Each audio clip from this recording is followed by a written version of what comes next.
আসসালামু আলাইকুম বন্ধুরা।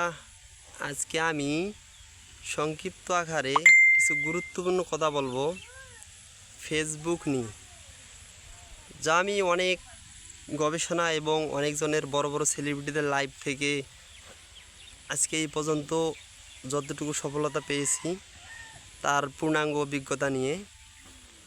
তো আপনারা যারা নতুন কন্টেন্ট ক্রিয়েটার বা নতুনভাবে ফেসবুকে কাজ করতেছেন, তারা বিভিন্নভাবে নানাবিধ ভুল করে আসতেছেন। তাদের উদ্দেশ্যে আমার আজকে এই লং ভিডিওটা করা। তো দেখেন, আপনি যদি ফেসবুকে কাজ করতে চান তাহলে আপনাকে সর্বপ্রথম যে কাজটি করতে হবে তা হলো আপনাকে ফেসবুকের কিছু নিয়ম আছে, এগুলো মেনে কাজ করতে হবে।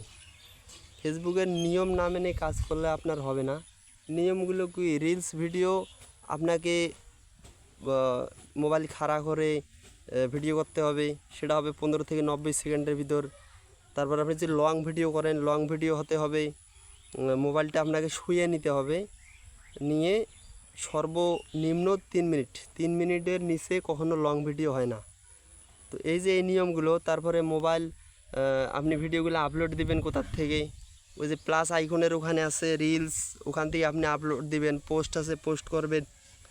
তারপর এই যে হোয়াটস ইওর মাইন্ড, ওখান থেকে আপনি লং ভিডিও আপলোড দিবেন। আপনি টেক্সটও করতে পারেন। আবার আপনার প্রোফাইলের ভিতরে ঢুকিয়ে অনেক জায়গা থেকে অনেকভাবেই ভিডিও আপলোড করতে হবে। তো অনেকজনে আছেন যারা নতুন ইউজার, ফলো বাড়ার জন্য আপনারা অনেক গ্রুপে সংযুক্ত হন এবং বলেন যে follow to follow, back to back, follow দিলে ফলো পাবেন,